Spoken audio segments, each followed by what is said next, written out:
Hello दोस्तों, ज्ञान स्पर्धा के में आपका स्वागत है। मैं आपका मित्र के चंचल लेकर के आया हूँ बौद्ध धर्म।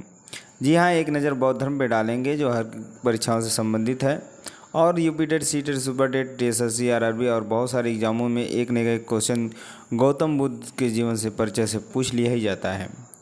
तो महात्मा गौतम बुद्ध के बारे में आज सीखेंगे हम लोग, इनके परिचय, इनके जीवन और इनके संपूर्ण जानकारियों से।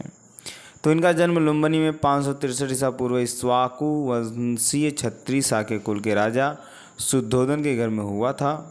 उनकी माता का नाम महामाया था, जो कोली वंश से थी, जिनका इनके जन्म के 7 दिन बाद निधन हुआ। उनका पालन महारानी की छोटी सगी बहन महा प्रजापति गौतमी ने किया, कहने का मतलब मौसी ने किया। बुद्ध की शिक्षा दीक्षा देख लेते हैं। वैसे तो सिद्धार्थ कई विद्वानों को अपना गुरु बनाया, किंतु गुरु विश्वामित्र के पास उन्होंने वेद और उपनिषद पढ़े, साथ ही राजकाज और युद्ध विद्या की भी शिक्षा ली। कुश्ती, घुड़दौड़, तीर कमान, रथ हाँकने में कोई उनकी बराबरी नहीं कर पाता था। बुद्ध का विवाह शाक्य वंश में जन्मे सिद्धार्थ का 16 वर्ष की उम्र में दंडपाणि शाक्य की कन्या यशोधरा के साथ विवाह हुआ। यशोधरा से उनको एक पुत्र मिला जिनका नाम राहुल रखा गया। बाद में यशोधरा और राहुल दोनों बुद्ध के भिक्षु हो गए थे। आगे देख लेते हैं निर्वाण मृत्यु। गौतम बुद्ध का मृत्यु कब हुआ, इनके बारे में देख लेते हैं। वैशाख माह की पूर्णिमा के दिन बुद्ध का जन्म नेपाल के लुम्बिनी में ईसा पूर्व 563 को हुआ। इसी दिन 528 ईसा पूर्व उन्होंने भारत के बोध गया में सत्य को जाना और इसी दिन वे 463 ईसा पूर्व को 80 वर्ष की उम्र में भारत के कुशीनगर में निर्वाण मृत्यु को उपलब्ध हुए। कहने का मतलब इसी दिन 3 प्रक्रियाएं हुई: जन्म, ज्ञान, मृत्यु। बौद्ध धर्म के प्रमुख तत्व।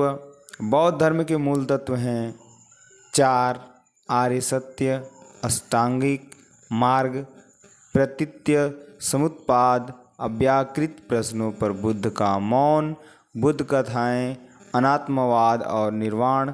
बुद्ध ने अपने उपदेश पाली भाषा में दिए, जो त्रिपिटकों में संकलित है।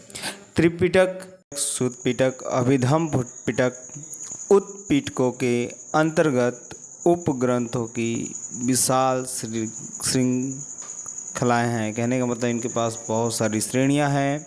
सुत्पिटक के 5 भाग में से एक खुद्दक निकाय की 15 रचनाओं में से एक है धम्मपद। धम्मपद ज़्यादा प्रचलित है।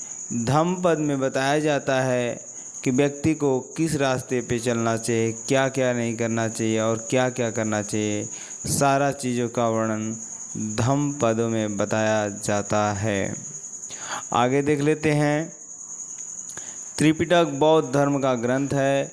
बौद्ध धर्म से संबंधित जातक कथाएं और बौद्ध कथाएं दुनिया भर में प्रचलित हैं।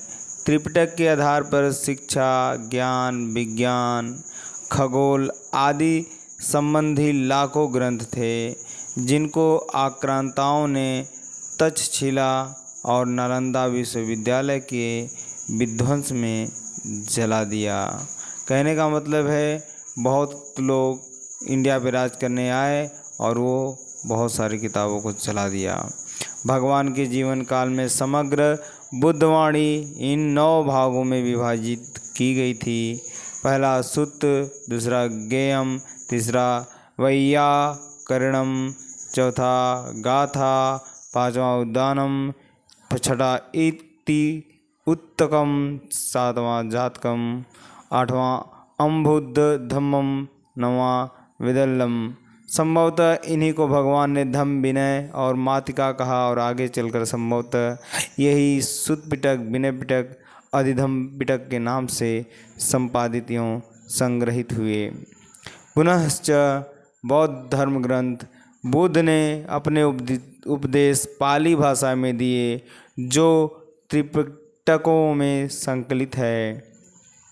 त्रिपिटक के 3 भाग हैं, विनय पिटक, सुत्त पिटक और अधिधम्म पिटक। उक्त पिटकों के अंतर्गत उपग्रंथों की विशाल श्रृंखलाएं हैं। सुत्त पिटक के 5 भागों में से एक खुद्दक निकाय की 15 रचनाओं में से एक है। बौद्ध धर्म के मूल तत्व 4 आर्य सत्य, अष्टांगिक मार्ग, प्रतीत्य समुत्पाद, अव्याकृत प्रश्नों पर बुद्ध का मौन, बुद्ध कथाएं, अनात्मावाद और निर्वाण। बुद्ध ने अपने उपदेश पाली भाषा में दिए जो त्रिपिटकों में संकलित है। त्रिपिटक के 3 भाग हैं, विनय पिटक, सुत्त पिटक और अधिधम्म पिटक। उक्त पिटकों के अंतर्गत उपग्रंथों की विशाल श्रृंखलाएं हैं। सुत्त पिटक के 5 भाग में से एक खुद्दक निकाय की 15 रचनाओं में से एक है धम्मपद। धम्मपद ज़्यादा प्रचलित है।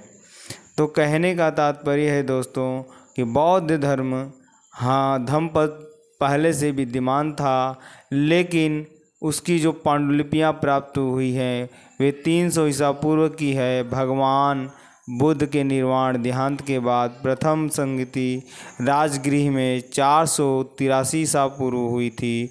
दूसरी संगति वैशाली में, तीसरी संगति 249 ईसा पूर्व पाटलिपुत्र में हुई। माना जाता है कि चतुर्थ संगति में ईसा मसीह भी शामिल हुए थे और माना जाता है कि तृतीय बौद्ध संगति में त्रिपिटक को अंतिम रूप दिया गया था। दोस्तों, इस वीडियो में हमने पाया गौतम बुद्ध का जीवन परिचय, उनका जन्म स्थान, उनके वंश से संबंधित, उनकी शिक्षा दीक्षा और उनका विवाह और उनसे जुड़े ज्ञान मार्गदर्शक, उनके जो त्रिरत्न थे, धम्म पिटक, विनय पिटक और सुत्त पिटक, इनके बारे में भी हम लोगों ने जान लिया। दोस्तों, अगर आपको ऐसे ही वीडियो पाना हो तो प्लीज़ हमारे चैनल पर बने रहें ताकि हम आपको ऐसे ही वीडियो लाकर देते रहें। मिलते हैं दोस्तों दूसरे वीडियो में।